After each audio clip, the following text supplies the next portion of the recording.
कि आपके लिए चंद कतरे लहू के लाया हूं, खुद मुरझा गया हूं पर फूल खुशबू के लाया हूं, और आप लोगों को तालियां बजानी ही होंगी। मैं घर से पत्नी के पांव छू के आया हूं। बहुत बहुत अच्छा। मैं बहुत मतलब मुझे बहुत अच्छा लगा। देखिए मैं बतला दूं, एक दादा बैठा हुआ था धूप में, इतने में एक पोता आया, करा दादा एक बार टैं बोल दे। दादा की समझ में नहीं आया, कह रहा लेट टैं, कह रहा हो गई तेरी बल्ले बल्ले हो जाएगी बल्ले। दादा की समझ में नहीं आया, इतने में दूसरा पोता आया, कह रहा दादा एक बार टैं बोल दे, कह रहे लेट टैं, कह रहा हो गई तेरी बल्ले। अब दादा ने हाथ पकड़ ले, कह रहे चक्कर क्या है, ये टैं क्यों बुलवा रहा और बल्ले बल्ले का गाना क्यों गा रहा। और अगर आपको लगे कि कहीं ना कहीं हमारे घर से पारिवारिक मूल्य कहीं गायब हो चुके हैं तो आप लोगों की तालियां चाहता हूं। दादा ने पूछा बे ये बता कि टैं क्यों बुलवा रहा और बल्ले बल्ले का गाना क्यों गा रहा है। बोला अंदर मम्मी पापा से कह रही थी एक बार ये बुढ़ा व टैं बोल जाए। देखिए मैं आप सबसे सिर्फ एक छोटा सा निवेदन करना चाहता हूं कि सावन में जिस पेड़ पे घोंसला हो जाता है, पतझड़ में वही पेड़ खोखला हो जाता है, और हाथ पे हाथ रख के बैठने वालों आपकी तालियों से किसी का हौसला हो जाता है। वाह वाह वाह वाह, क्या बात है जी। मैं बतला दूं भाई साहब, देखिए आज हमने मंच पे एक भी ओज का कवि नहीं बुलाया। भाई साहब मैं सच बतलाऊं, हमें पाकिस्तान से मोहब्बत है ही नहीं। मैं बता दूं, पिछले दिनों एक लड़का पाकिस्तान का फेसबुक पे मेरा दोस्त बन गया, और भाई साहब रोज मैसेज में लिख के भेजा, अबे शर्म करो सानिया मिर्जा ने पाकिस्तान में शादी कर ली, अबे शर्म करो सानिया मिर्जा ने पाकिस्तान में शादी कर ली। भाई साहब गुस्सा आ गया मुझे, और अगर आपको लगे कि मैंने सही जवाब दिया तो ताली बजाना। वो बोला भाई साहब शर्म करो सानिया मिर्जा ने पाकिस्तान में शादी कर ली। मैं कहा बेटा अगर एक बेटी दी है तो एक बेटी ली भी तो है। कर हमने कौन सी बेटी दे दी। मैं कहा क्यों गदर फिल्म में सन्नी देओल नहीं लेके आया था मीशा पटेल को। और हम भारतीय दहेज के कितने भूखे होते हैं, ये इस बात से साबित होता है कि जब अमरीश पुरी ने कुछ नहीं दिया तो अगला तुम्हारा हेड पंप उखाड़ के लिया। और भगवान का शुक्र करो कि सन्नी देओल गया था, अगर इमरान हाशमी जाता तो।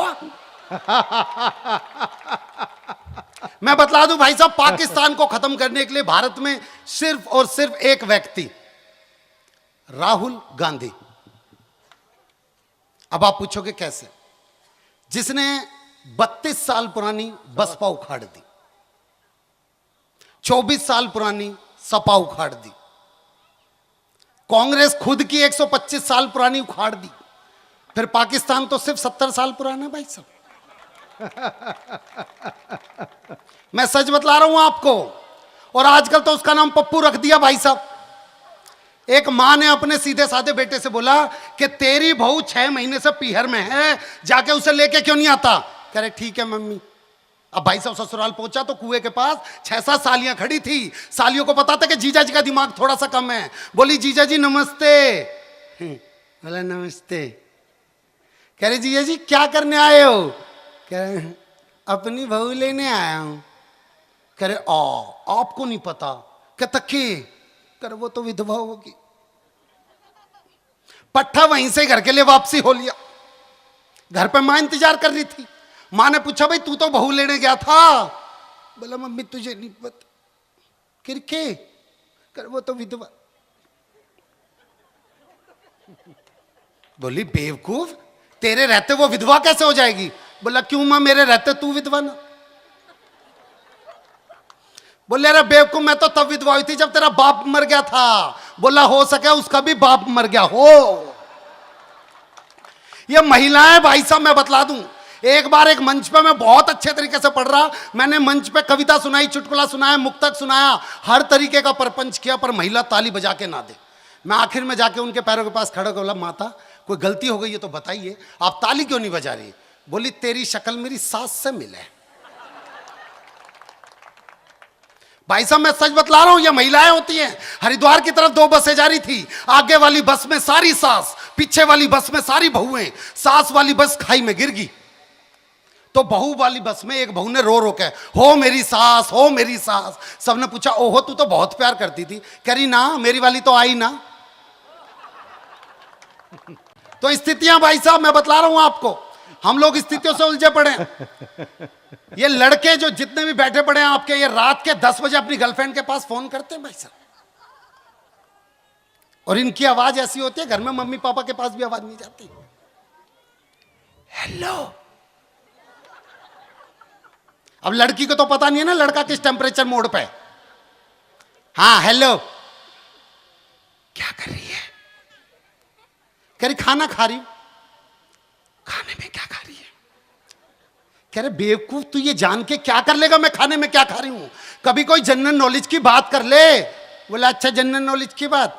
When you insured your vehicle from the company and you don't take claim in a whole year, so company provided 20% no claim bonus. It is increases after every year. After 1 year 20%, after year 25%, after year 35%, after 4 year 45%, and the last will be 50%. It will be remain 50% till then you don't take claim. You can transfer your NCV old vehicle to new vehicle, but before it you have to sell vehicle and make it a liability policy.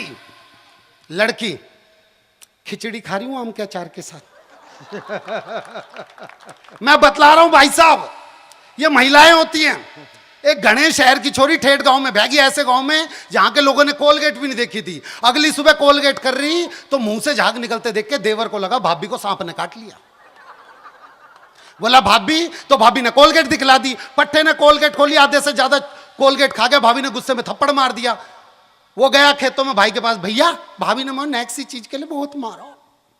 घर पे आया, कर बताओ वो कौन सी चीज जिसके लिए तुमने मेरे भाई पे हाथ उठाया? उसने भाई साहब कोलगेट दी। पट्टे ने कोलगेट खोली, खाई, अपने ही भाई का थप्पड़ मार कर। जो चीज रोटी के साथ खाने वाली है रूखी खाएगा।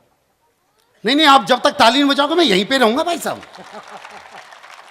और मैं समझ चुका हूं कि आप लोग ताली क्यों नहीं बजा रहे।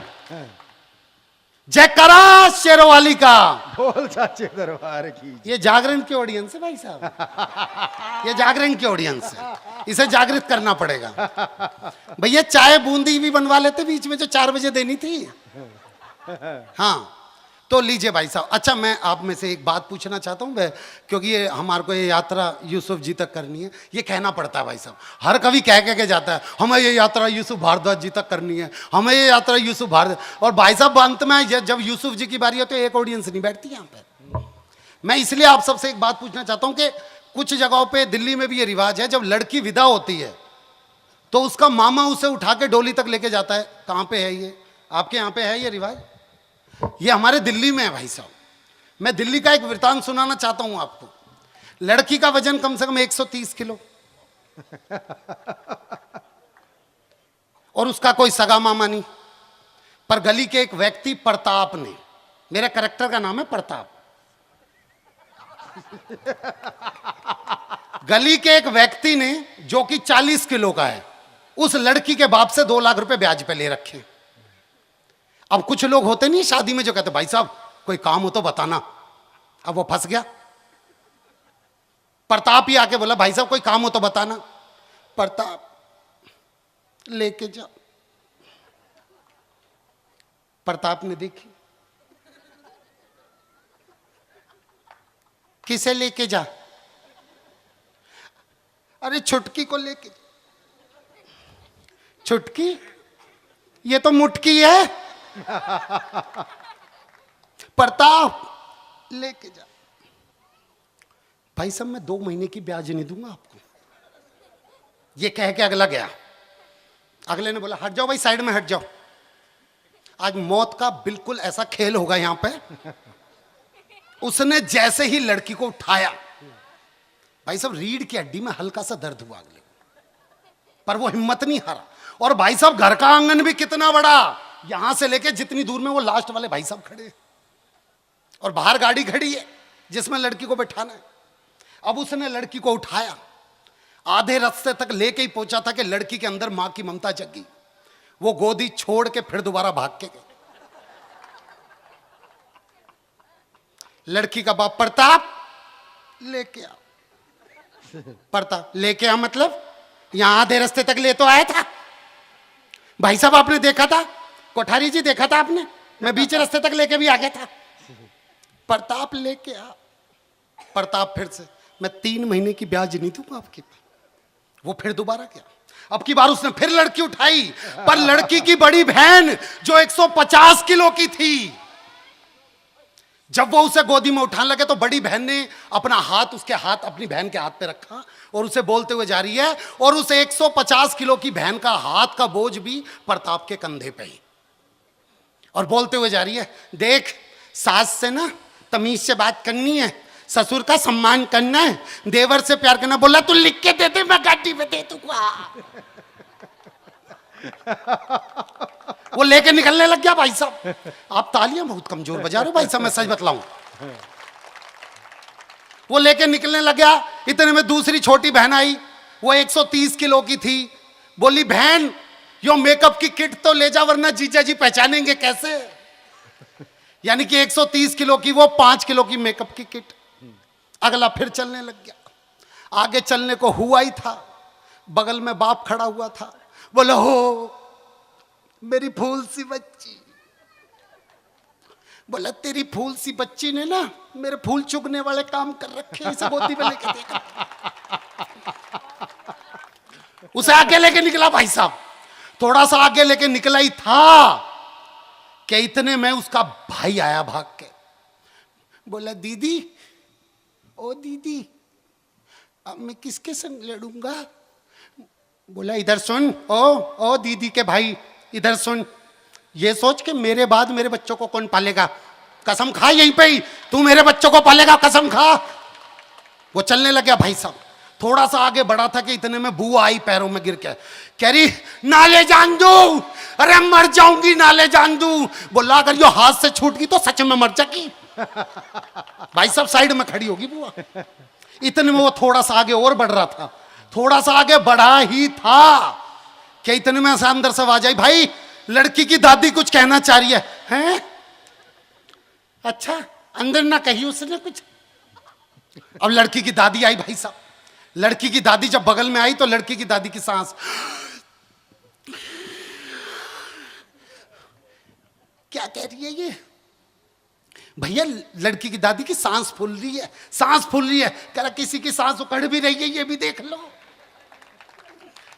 क्या कह रही है? कह रही बेटी घर में खुश रखियो, ठीक है ना, और मेरी फूल सी मेरी चिड़िया सी बच्ची उड़ के जा रही है, मेरी चिड़िया उड़ गई। बोला तेरी चिड़िया उड़ रही है पर किसी के तोते भी उड़ा रही है। अब भाई साहब आगे बढ़ा, जैसे ही उसे सामने घर के सामने कार खड़ी हुई दिखी, वो कार के पास जैसे ही गया, कार वाला बोला जी यो वाली कार नहीं है, 4 कार छोड़ के। वो उस 4 वाले कार के पास पहुंचा किसी तरीके से लेके, और वो जब उसके पास लेके पहुंचा, वो बोला भाई दरवाजा खोल कर, यो वाला खराब है उस तरफ से लेके आओ। अब वो उस तरफ लेके पहुंचा। जैसे ही वो पहुंच रहा था, उधर से एक बंदा बोला भाई साहब पीछे हो जाओ। बोला क्यों? कह रहा भाई साहब यहां से गाय आ रही है। बोल गाय को बोल यहां से भैंस आ रही है।